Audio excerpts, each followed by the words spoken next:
हमें समय दिया। धन्यवाद महोदय। धन्यवाद। माननीय सांसद एस वेंकटेशन जी।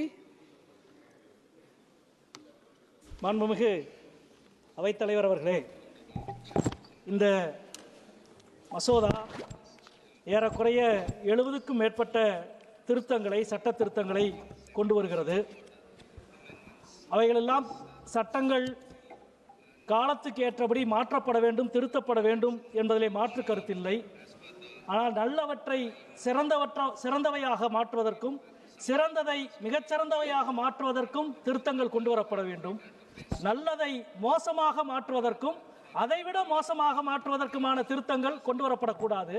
இங்கே நீதித்துறை சார்ந்து நம்முடைய மரியாதைக்குரிய கல்யாண் பானர்ஜி அவர்கள் குறிப்பிட்டார். நீதித்துறையிலே ஒரு வழக்கு மனு தாக்கல் செய்யப்பட்டால் பதிவு செய்யப்படுவதற்கு எவ்வளவு நாள் ஆகிறது, பதிவு செய்யப்பட்ட வழக்கு விசாரணைக்கு வர எவ்வளவு மாதம் ஆகிறது, விசாரணைக்கு வந்த வழக்கு தீர்ப்பு வருவதற்கு எத்தனை ஆண்டு ஆகிறது என்று மரியாதைக்குரிய கல்யாண் பானர்ஜி அவர்கள் குறிப்பிட்டார்கள். எங்களது அனுபவம் அதற்கு நேர் தலைகீழானது. சமீபத்தில் சென்னை உயர்நீதிமன்றத்தின் மதுரை கிளையினுடைய ஒரு வழக்கு நவம்பர் 7ஆம் தேதி மனு தாக்கல் செய்யப்பட்டு 10ஆம் தேதி பதிவு செய்யப்பட்டு டிசம்பர் 1ஆம் தேதி தீர்ப்பு வழங்கப்பட்டு விட்டது. வெறும் 20 நாளில் ஒரு வழக்கு பதிவு செய்யப்பட்டு தீர்ப்பு வழங்கப்படுகிறது. அதுவும் அந்த பிரச்சனை நூற்றாண்டுகளாக நீதிமன்றத்தில் விவாதிக்கப்பட்டு பலமுறை தீர்ப்பு வழங்கப்பட்ட பிரச்சனை. நீதிபதிகளின் சாயல் தீர்ப்பில் விழுவதை போன்ற சாபக்கேடு வேறு எதுவும் இல்லை. தனக்கு அந்த பிரச்சனையில் ஒரு கருத்து இருக்கிறது என்றால் அதிலிருந்து விலகி வேறொரு நல்ல நீதிமான் விசாரிக்க வேண்டும் என்ற நாகரீகத்தை நீதித்துறை தவறவிட்டு கொண்டிருக்கிறது என்பதை மிக அதிர்ச்சியோடு இங்கே நாங்கள் பதிவு செய்ய வேண்டும் என்று கருதுகிறோம். அதே போல முன்னாள் எங்களுடைய மரியாதைக்குரிய கலாநிதி வீராசாமி அவர்கள் குறிப்பிட்டதை போல உச்சநீதிமன்ற நீதிபதி அவர்களே குறிப்பிட்டார்கள்.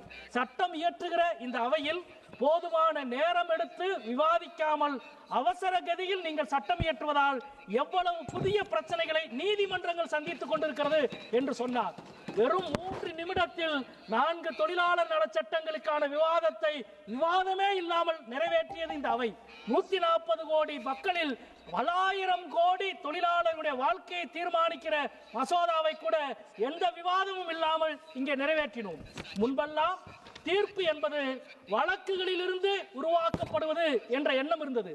இப்பொழுது தீர்ப்பு என்பது பதவி ஓய்வு காலத்துக்கு பிறகு அடைய போகிற பதவிக்கான நுழைவுத் தேர்வுக்கான பரீட்சையோ என்று பலர் அச்சப்படுகிற அளவுக்கு தீர்ப்புகள் இன்றைக்கு வழங்கப்பட்டுக் கொண்டிருக்கிறது. நண்பர்களே, நான் மிகுந்த வேதனையோடு இங்கே பதிவு செய்ய கடமைப்பட்டிருக்கிறேன்.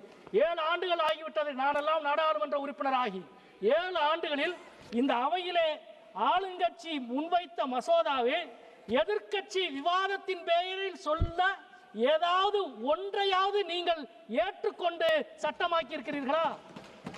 ஒரு கருத்தை கூட, ஒரு திருத்தத்தை கூட ஆளுங்கட்சி ஏற்றுக்கொள்ளவில்லை. உங்களது நோக்கம் நீங்கள் கொண்டு வருவதை சட்டமாக்க வேண்டும் என்பதுதானே ஒழிய இந்த அவையில் இவ்வளவு 140 கோடி இந்தியர்களையும் கட்டுப்படுத்துகிற சட்டத்தை நிறைவேற்றுகிற ஜனநாயக தன்மையை காப்பாற்ற வேண்டும் என்ற நோக்கம் உங்களுக்கு சிறிதும் இல்லை. எனவே உங்களது இந்த சட்ட திருத்தத்தை முற்றிலுமாக நான் எதிர்க்கிறேன் என்பதை சொல்லி முடிக்கிறேன். வணக்கம்.